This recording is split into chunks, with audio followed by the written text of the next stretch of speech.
All right, joining us now is Kevork Almassian. He is the host of Syriana Analysis. He is one of the best commentators on Middle East politics. He is a Syrian refugee himself from Aleppo who's now living in Germany.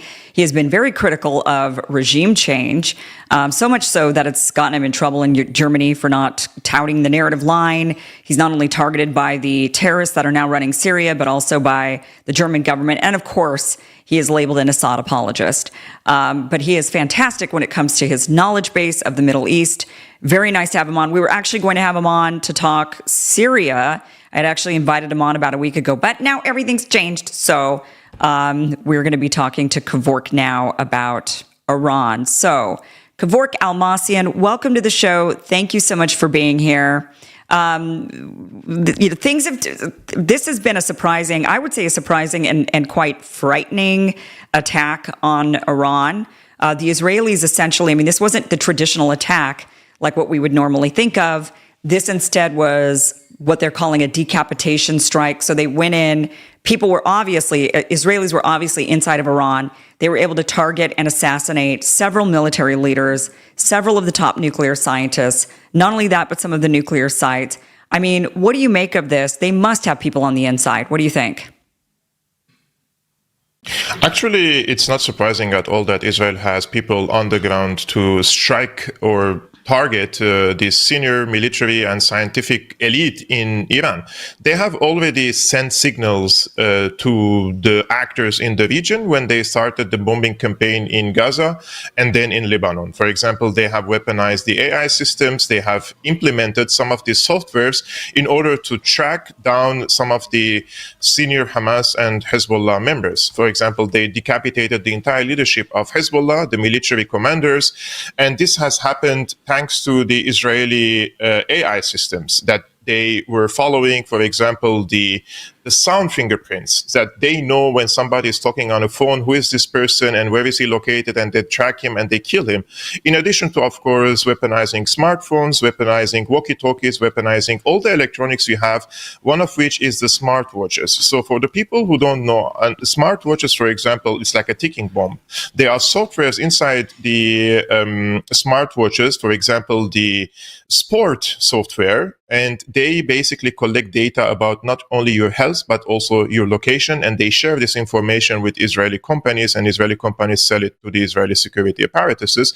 Therefore, they can track and kill anyone, basically, they want to. So Israel already shown to the world its capability about this case. Now, the question is, what has Iran done to deter such attack? Because a few weeks ago, I said, look, I rule out an all-out war against Iran by Israel and the United States, but we have to be careful of intelligence ops inside Iran. And among the Iranian people, there are a segment of the society, they are unhappy with the current Iranian system. Therefore, they would employ these people to carry out such attacks. Now, Israel basically killed senior officials, one of which is the highest military commander in Iran. He is the General Bagheri. He was the chief of staff of the armed forces of Iran. They have assassinated a senior Iranian general called Ghulam Ali Rashidi. He was the commander of the Khatam al-Anbiyya. This is a military unit. They have assassinated Mahdi Tehranji. He is the head of Azad University. They have assassinated Hossein Salami. He is the chief of the Islamic Revolutionary Guard Corps. So they also assassinated the former director of Iran's nuclear program and nuclear scientists, in addition to assassinating professors and senior officials in Iran's aerospace force. So all in all, this is a devastating attack, in my opinion, against Iran. Now, Iran stands in front of two options: either to absorb the attacks and delay the response like they did in the past, but I think that would really be a major blow to Iran's not only reputation, but also its supposed military might, which it tried to sell to the actors in the region in the past 30 years, saying that they have enormous military capabilities which can wipe out the Israeli military installations, including the nuclear facilities of Israel. So will Iran respond or not? This episode will be aired a few hours later of this conversation. It might happen, in my opinion, if the response doesn't come this will definitely mean a soft coup, a soft regime change inside Iran, which means Israel managed to curb any Iranian nuclear, let's say, advances in the future, because Iran was saying that if I'm attacked, then I will develop nukes, right? But if Iran doesn't respond now militarily, and I'm not calling for any military attacks against Israel Right. here on the show, however, I'm speaking military, and we're analyzing the situation. This means eventually that regime change has already happened, and Iran will localize its might in order to preserve its sovereignty and its territorial integrity, instead of going into a regional war, which could lead into the intervention of the Americans, something that I believe the Iranians do not want to see American intervention in this war. Yeah. So kind of lay that out for us a little bit more. If Iran does not strike, for one, how much time do you give them before their window is closed? Hours. That's Hours, it. because So, if they don't respond now, Israel will continue its escalation inside Iran, and they will continue using these special operations inside Iran to target more, let's say, targets inside Iran. Like I judge on this case based on what happened in Lebanon. Hezbollah is a close ally to Iran. And once its leadership was assassinated, everybody said if Hezbollah doesn't respond now, then Hezbollah will be localized. They will not be able to pose any meaningful threat against Israel. And this has happened. Hezbollah didn't retaliate in a strong manner because they didn't receive the blessing of Iran in this case. So once that happened, Hezbollah lost its deterrence against Israel.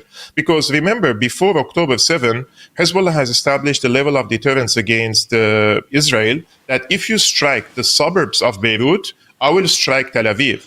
But when they struck the suburbs of Beirut and they assassinated the leadership of Hezbollah, Hezbollah fired rockets and missiles against Israel, but they didn't fire their most sophisticated and most capable missiles because they didn't want an all-out war, because they didn't receive the backing of the Iranians back then.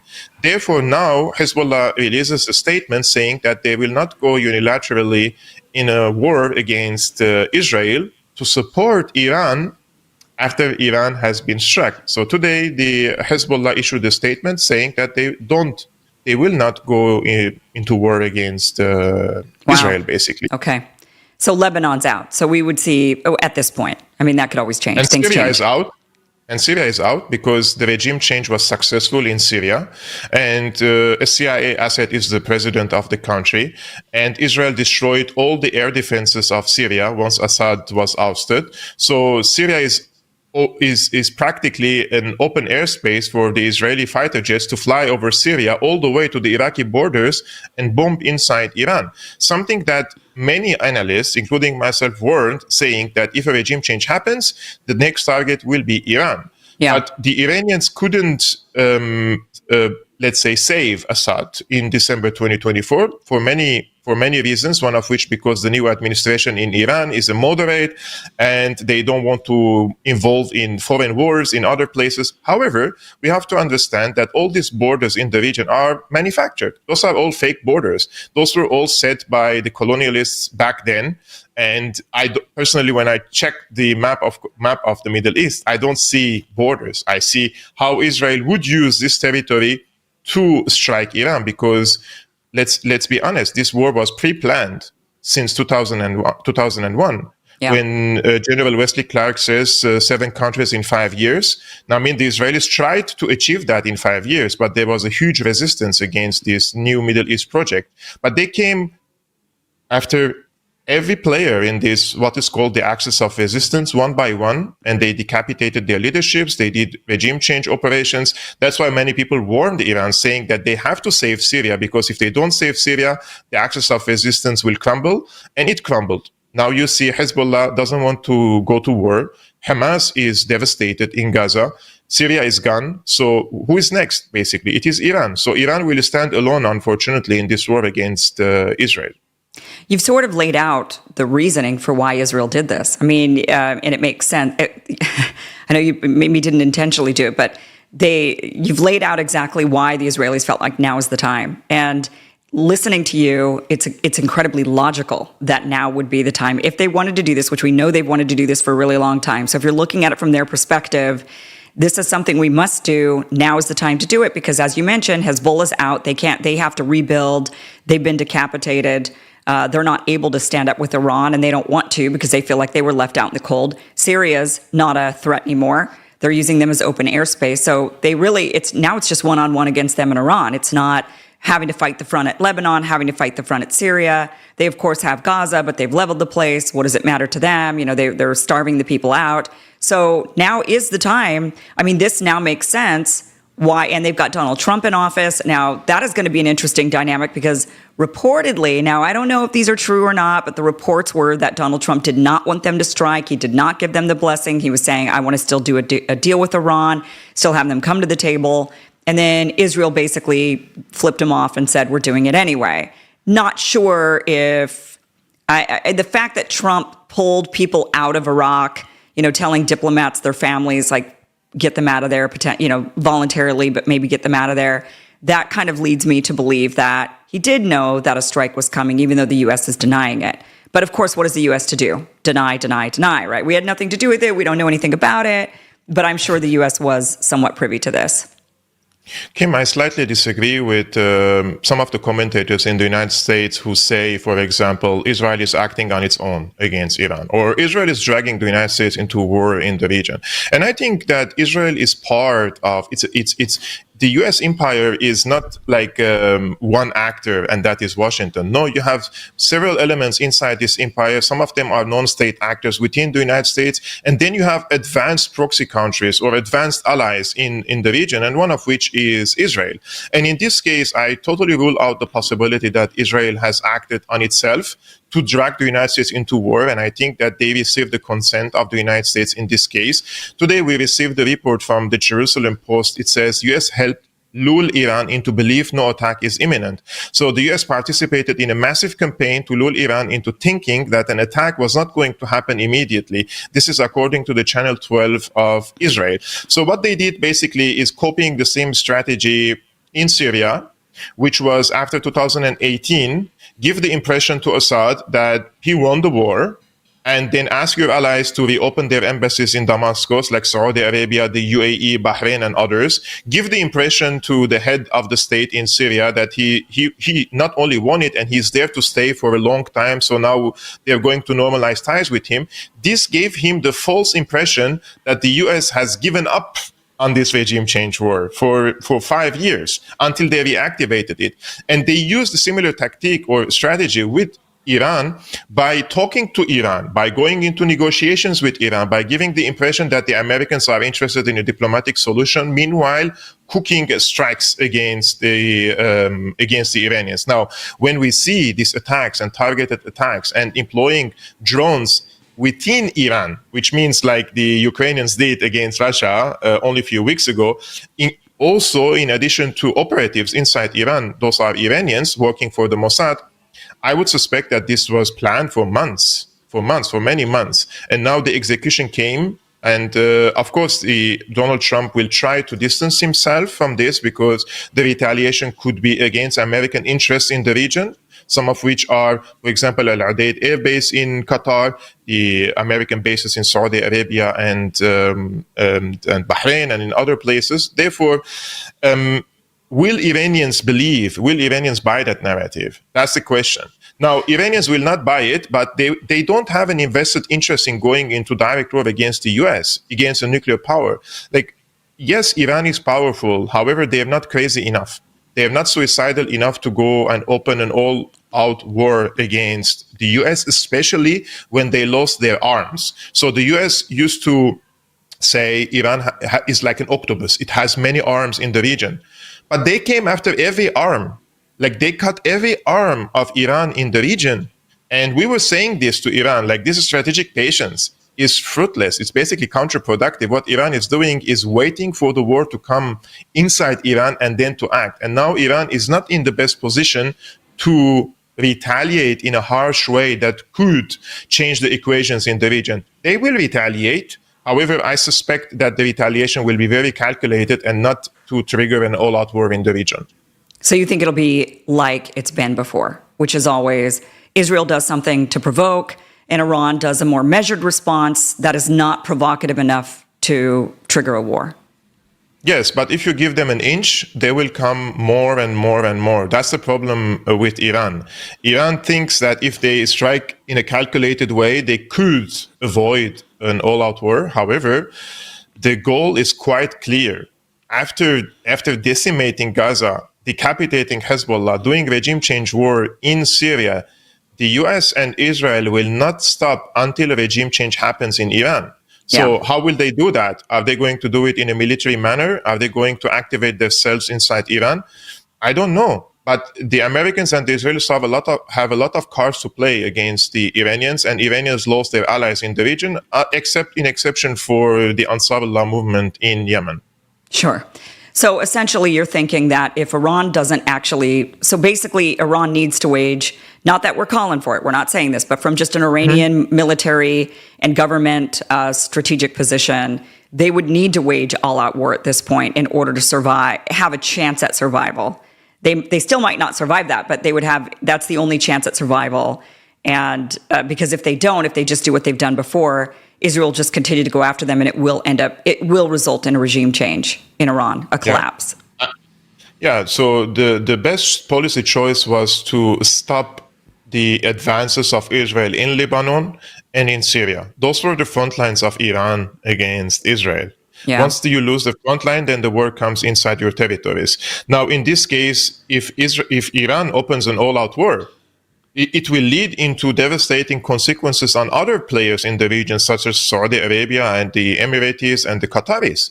And will Iran do that? Like, we hear a lot from Iran. Iranian talking heads, Iranian officials, Iranian journalists keep talking about, we will bomb all these US assets in the region. But if they do that, they will turn everybody against them, everybody. And in this case, remember, the Saudis said, we're not on this. We don't want for Israel to bomb Iran. In the contrary, we will talk with Iran. We will pursue diplomatic solution. Oman is mediating between the Americans and the Iranians, and the Omani foreign minister condemned today the attacks of Israel against Iran. So if I'm saying, but do you believe Iran all of that? I mean, do you believe all of that? I mean, all of the Middle Eastern countries have basically come out saying, we condemn Israel, but that's easy to say.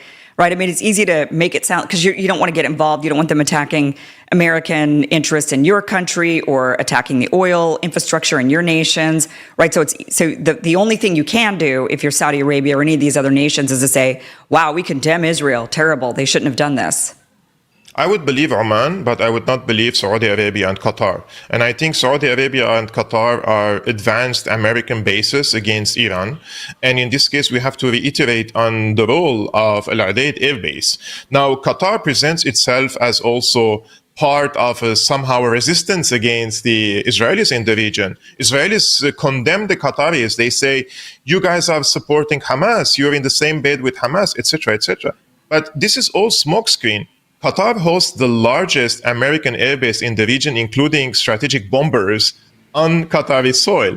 If anyone believes that Qatar could act in a manner that, let's say, against the American interest in the region, I have a brand new mRNA vaccine to sell to this person. It's like you have a military base inside of Qatar, which is a very tiny island in the Gulf. That is the largest in the region, and Qatar finances this military base. The Americans do not pay any penny for it. So the Qataris are playing a double game. On one hand, they present themselves as a resistance. On the other hand, they collaborate with the Americans. But I would argue the most dangerous player in the region against Iran at the current moment is not in Saudi Arabia or Qatar. It is on the northern borders of Iran, and that is Azerbaijan. Azerbaijan is an advanced satellite state for Israel. Azerbaijan buys 60 to 70% of its weapons from Israel. Azerbaijan gives the Mossad and Secret Service of Israel a free movement inside their territories, to the extent that I have read the WikiLeaks document a few years ago, and one of the Mossad operatives say, we feel home in Azerbaijan. Like, there are no restrictions for them. Israel built smart villages on the borders in Azerbaijan on the borders with Iran. So what are these smart villages doing, basically? I don't know. But the helicopter crash of Raisi, the former president of Iran, happened 200 kilometers away from one of these smart villages that Israel built on the borders with Iran. So I would suspect that this operation was planned inside Azerbaijan, and these infiltrators or operatives of Mossad came from Azerbaijan, and Azerbaijan has an embedded interest in this. Remember, if Iran is weakened to the extent that Iran cannot object the Azerbaijani advances inside Armenia, the next step is going to be Azerbaijan invading Armenia and occupying the southern province of Sunik, because Turkey and Azerbaijan want to open a corridor between Turkey and Azerbaijan, something that the Armenians and the Iranians are objecting. But the Armenians alone cannot object without Iranian influence in the region. Iranians are the strongest force there. So if Iran is weakened, Armenians should be very, very worried of losing one of the most strategic regions in their country that Turkey and Azerbaijan want to occupy in order to open a corridor and open a highway, basically, between Turkey and Azerbaijan. And this means Turkey will have geopolitical access from Eastern Anatolia all the way to Central Asia, because Azerbaijan, Turkmenistan, Tajikistan, there's so many Turkic countries, and Turkey will expand its influence into Central Asia. And this, of course, threatens Russia. So what will Russia do in this case? I'm being very honest with you. I don't think Russia will do anything about it. I don't think that Russia will help Iran directly. I don't think Russia will intervene to support Iran. I think Iran will fight against the Israelis, will use Russian weapons and air defenses, but the Russians are not going to play the same role like the Americans do with Israel in this case, because they're acting as one in the region, unlike Iran and unlike the Russians and the Chinese. Remember Syria. I mean, I always bring the issue of Syria. Syria was devastated economically, and who came in support of Syria? Have the Russians invested? Have the Chinese invested? Have the Iranians invested? No. They let Syria on its own fate, and then the Americans restarted the regime change war and changed the head of the state in Syria. Yeah, I mean, what would be the benefit for Russia to even help out Iran? I mean, it seems to me that it doesn't matter who is in power in Iran. They're going to want to be friends with Russia. So Russia's sitting there thinking, you know, it's not like we would lose that business relationship. I mean, I guess you could say maybe if they get regime change with a Western-friendly leader, that maybe they would cut off Russia. But the United States, the talk between Trump and Russia is, hey, let's work things out. Let's actually do business together. It's not, we're going to continue to isolate you and sanction you. So I don't know if the rhetoric between the United States and Russia at this juncture was still harsh with, we're alienating you and we're cutting you off, then maybe Russia would have a reason to want to keep Iran as, you know, on their side of things. But I don't see any upside for Russia to get involved. I think that no matter who's in power in Iran, whether this regime falls and another one gets installed, that they will still be doing business with Iran. So what does it matter to them?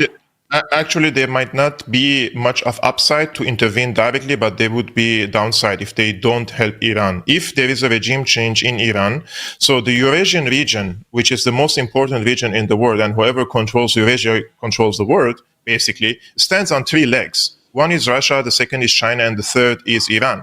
If they lose Iran in this case, and there is a friendly regime or government to the United States in Iran, then Iran will not be part of the BRICS economic bloc. They will not be in the Shanghai. They will not give the Russians, for example, markets, because they're buying Russian weapons in this case, right?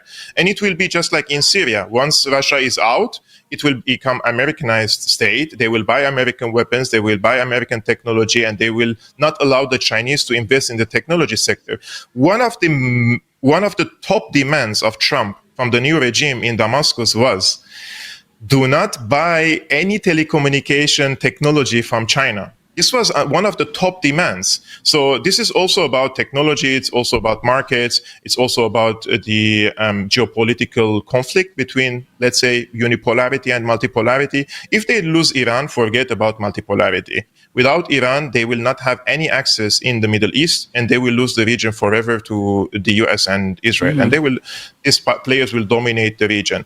Now, the Russians will definitely have like normal relationship with Iran, whoever is coming next, but they will not have a strategic partner there, because remember, only recently Russia and Iran, they have struck strategic partnership, which gives Russia an enormous opportunities inside Iran to invest in the military sector, in the technological sector, and also agricultural sector, something that they will lose immensely if they do that. And then their focus will be only on Ukraine. But remember, this could also be a smokescreen, like talking to Russia. We talk with Russia, but then Zelensky does one of the worst attacks against Russia, inside Russian territories, against strategic bombers. Yeah. So some may argue and say, okay, Americans didn't know about it, this was a British op, etc., etc. But that could be, but that also shows you that there are serious players on the other side of the aisle who are determined to hurt Russia and bleed Russia within Russia. Yeah. So Russia could talk to the Americans, but you have other actors, again, supporting Ukraine to strike inside the Russian. And without Ukraine, Russia becomes below regional power. And this is like 101 geopolitics. Therefore, Russia needs Ukraine, or needs a neutral Ukraine, in order to keep its posture in the region. If they lose the Middle East, then the Americans or the other players could focus solely on Ukraine. And if the Russians do not emerge victorious there, then this would be the end of Russia as a superpower, because Russia aspires to become a superpower and not to stay above regional power. But without Ukraine, they are definitely going to be below regional power in the region. Yeah. I'm glad you brought up that Ukrainian attack against Russia, because I think it actually, this attack from Israel to Iran, I think proves that the United States actually did have knowledge of both. There's no way the U.S. has been undermined and made to look like an idiot like this twice in such a short period of time, where we say to Ukraine, hey, we're doing a deal with Russia, and then Ukraine does this devastating strike, and same thing with Israel. Or we're doing a deal with Iran, and then they do this devastating strike. I mean, there's just no way. Unless the United States has just completely been castrated, and we just have no power whatsoever anymore. There's no way, with these two attacks happening so close to each other, that we didn't have a hand, and certainly one didn't know about it. Of course, we knew about them, and we must have had a hand in them as well. I mean, we just must have. The U.S. is the strongest power in the world. It's the strongest empire that humanity has seen in the past thousands of years. The United States holds the cards in Ukraine, holds the cards in the Middle East. Yes, in some of the cases, they have interest to cool down some of the conflicts, to reorient their energy and resources into other regions. For example, why did they withdraw from Afghanistan? The reason for it is because they speculated the war in Ukraine, and Afghanistan is trillions of dollars worth of war. So they don't have all the resources to go into major wars in Afghanistan and Ukraine. So they withdrew from Afghanistan to focus on Ukraine. Now there is a rift inside the US, let's say, deep state. Some say this is a crazy idea to go to war against Russia. This brings China and Russia closer and closer together. And our strategy in the 70s and the 80s under Nixon and under Kissinger was, do not in any way bring these two nations together. This is why we supported China, back then communist China, against the Soviet Union.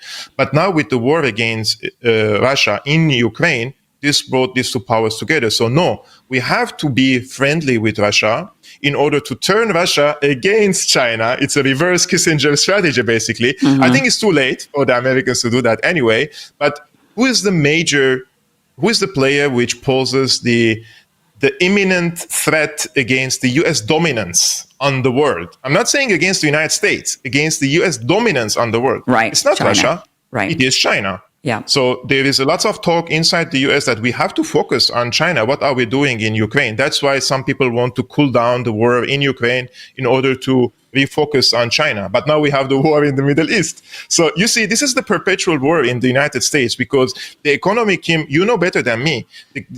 When you build an economy or the sustainability of the economy on war machine of the United States, then there is an invested interest in the United States to go into wars.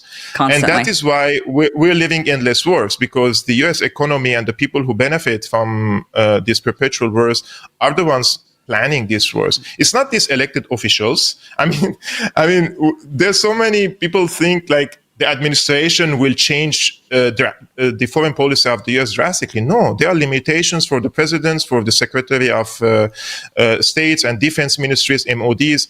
You have players in the United States, non-state actors. They have enormous leverage over any U.S. administration.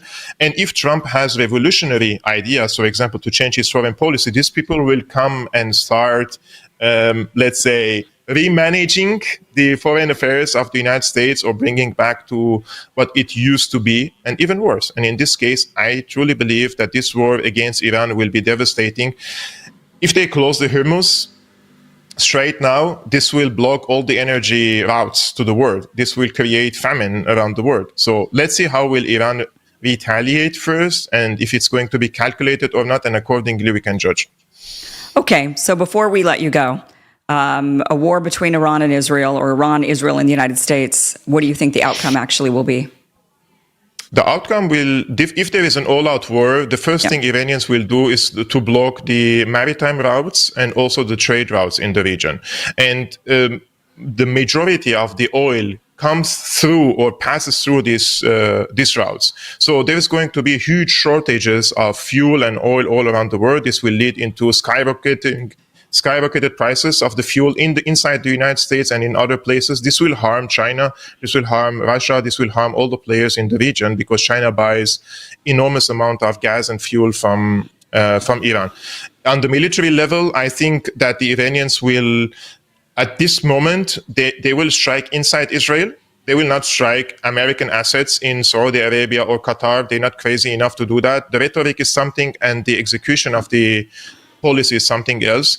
So if Israel then strikes back Iran, then there is going to be a different type of talk, in my opinion. At the current moment, Kim, there is no existential threat yet against the ruling regime in Tehran.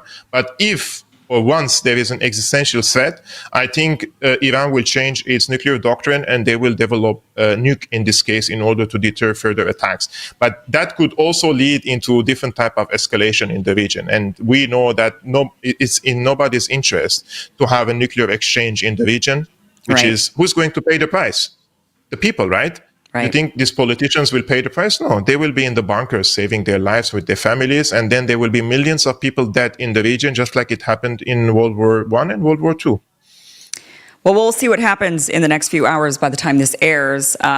We'll see if Iran actually strikes back or if they wait. And I mean, they did do their drone strike of 100 drones, but they were all intercepted.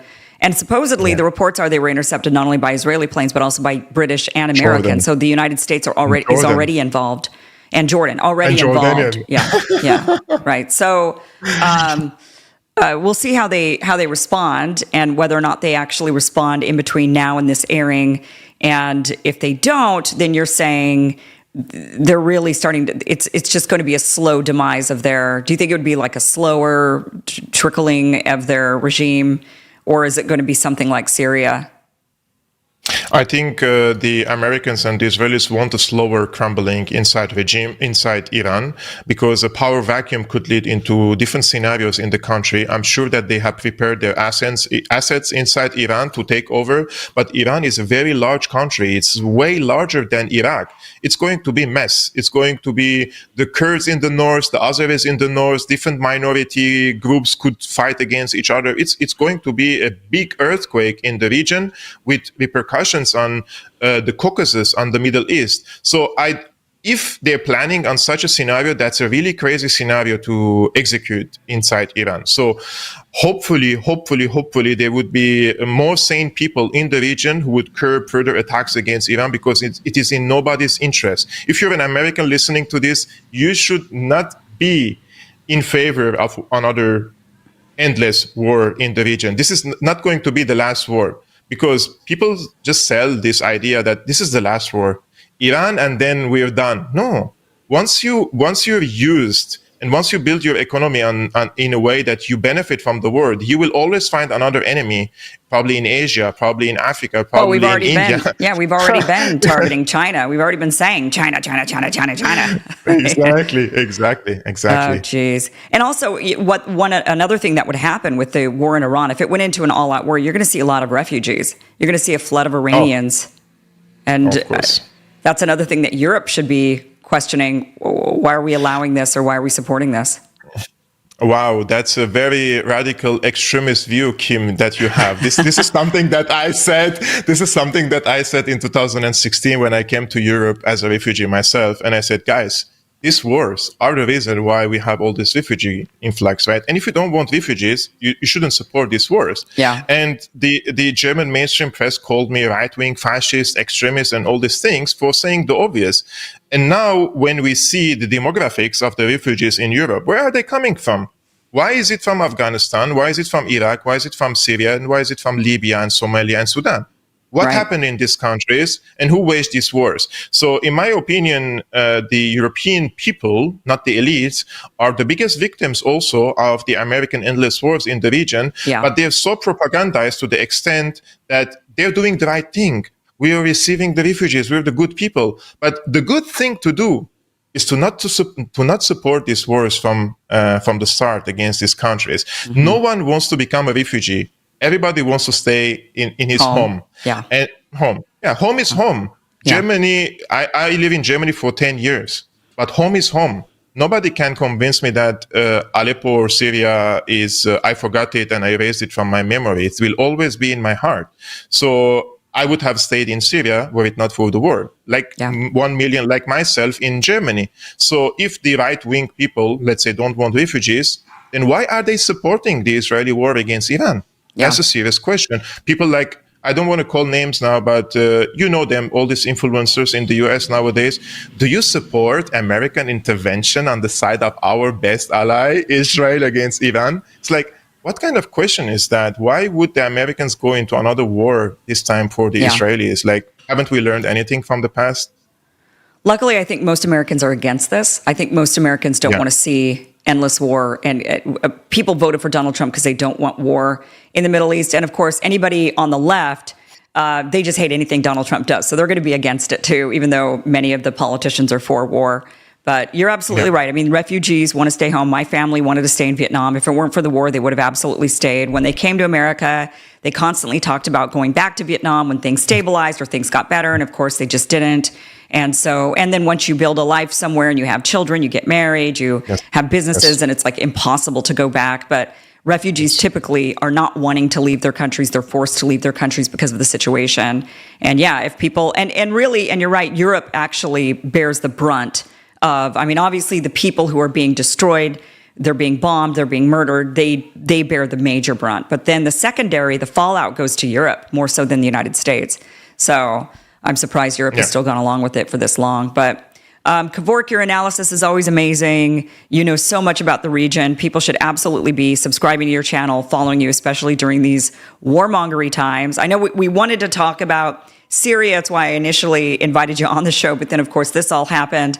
And so we'll wait on that for another time for, if hopefully we'll see what happens. But more peaceful times. Let's hope for more peaceful times. But Kevork, I do have the link down below to your YouTube channel. Is there anywhere, and also to your X, to follow you on X?